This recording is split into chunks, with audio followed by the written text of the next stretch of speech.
After growing up in a home where every unexpected problem was a financial emergency, my idea of wealthy became I just want enough money that, if something breaks, I don't get anxiety about how to deal with it.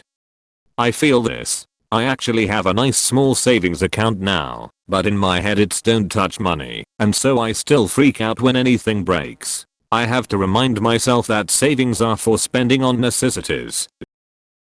Towels. Honestly, I was almost 10 when I realized people didn't just put back on their dirty clothes after a shower. Because my family was so large, 12 kids total including myself, and extremely poor, I thought towels were just for hotels, or were maybe a prop on television.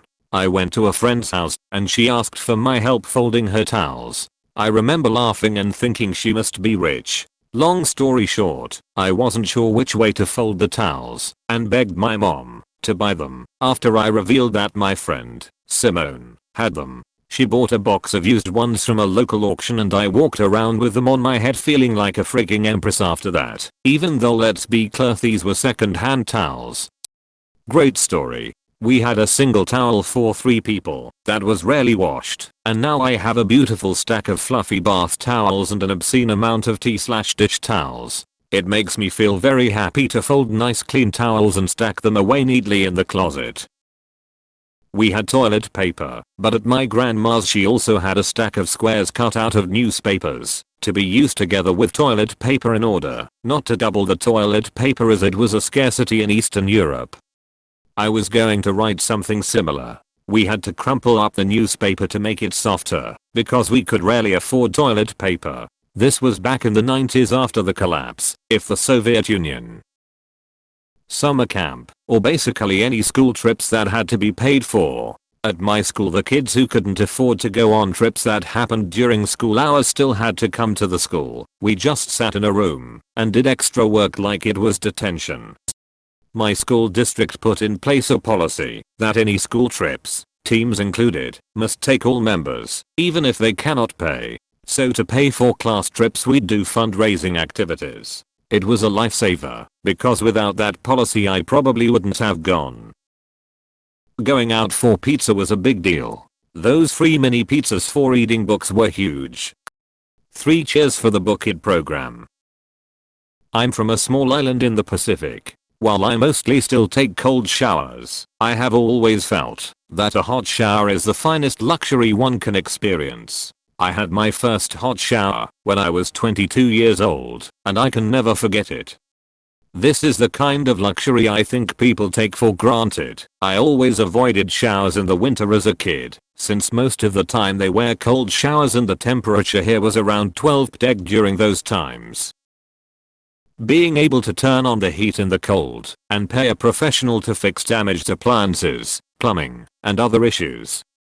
Oh my god. Reading this just made me realize that my mom wasn't just handy. There was no way that we could have afforded a professional for any repairs. My mom, single parent, did everything herself. I always thought it was because she was just good at everything. She was, but I just now realized that she was just resourceful as F******, and figured out how to fix everything herself because she had to. I always try to see if I can repair something myself before calling a professional, even though I can somewhat afford it now. I've saved lots of money this way and credited it to my mom being so naturally handy. Wow. You really unlocked an epiphany. Going to a fair, a concert, or a similar event, and buying food. Unthinkable when I was a child. Clearly people go to the summer fair just to enjoy the aroma of fried dough. Even if you can afford it, it still isn't cheap. I used to pack waters and food in a cooler in my car. I'd go for the early bad discount admission, go back to the car and eat, then stay until they closed the midway to get maximum value for my admission. In more recent years they opened a casino. I'd go eat the casino buffet because it was cheaper than fair food and go get free coffees. When my grandma would come pick me up and spoil me, my parents didn't have much money and were addicts, so when my grandma would come get me, I would come back with new clothes, video games, toys, etc. I used to think my grandma was rich, but she actually just had a stable income. Thank God for grandma. A meal out in a restaurant, not even a fancy one. McDonald's. I knew we were living well when my parents took me through the drive-thru. No Happy Meals though. It's cheaper to get a hamburger and fries. You have toys at home. Grew up poor, and when I was a kid I used to think you were rich if you had a dishwasher and a millionaire if you had one of those refrigerators that have a button for ice. McDonald's was also a luxury, a couple times a year on our birthdays. My husband also says this about refrigerator ice. We moved to a house with an ice dispensing refrigerator, and he said I feel rich now. At the end of the season, sometimes the grocery store would have packed baskets of peaches on sale for a dime to clear them out before they went bad. And if mom had a spare dime, she'd buy them and tell us to eat all we wanted. Normally fruit was limited to one a day, if there was any at all. Man, we'd hit those peaches like a plague of locusts. Gonna get me a whole big bunch of grapes off a bush, or whatever, and I'm gonna squash em on my face and let em run off on my chin. Kraft macaroni and cheese as opposed to store brand. Soda out of a can. Any restaurant where you sit down and get a menu. Having the aircon in the car. But we would eat Kraft dinner. We'd just eat more. And buy really expensive ketchups. Going to the grocery and feeling able to buy pretty much anything I want within reason. I still compare cents differences in name brand versus store brand versus sale items. Or do I really need this?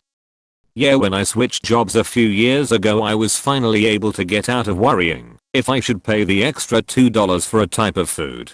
Something that was $4 or $5 for one meal took some real consideration on if I wanted to treat myself or not, if I could. It's not a worry now. I don't check my bank account every time before going to the store. Big purchases are still tough for me though. I spent a year and a half deciding on whether to get a game console or not, even though I could afford it. I still don't buy new clothes ever. I think I just prefer the security of knowing that money is in my bank account, because I feel like I could be broke again any second. Payday grocery shopping. I lived in a shelter for a bit after high school. My monthly stipend would come in at midnight on the first of the month and I remember bundling up at 11:30 so I could get to the store and do my shopping and be on my way home for a much needed meal by 12:05. After the roof over my head I had $225 a month left for everything else, so by the first of the month I was very hungry. Sorry for the ramble, just brought back that memory reading through this thread. New clothes. Pretty much had to make everything last, and while I'm not proud of it, I did a lot of shoplifting as young teen. I always look back and think how I really lucked out that the dirty punk look was super in when I was a teen. I basically based my whole style around it, and people thought I was just being fashionable, but I was just really fucking Paul Mayo. I wasn't too into grunge, but I sure pulled off that look without trying. Air conditioning. Whether in a house or vehicle. We were lucky we had a car that ran. A count would have been heaven.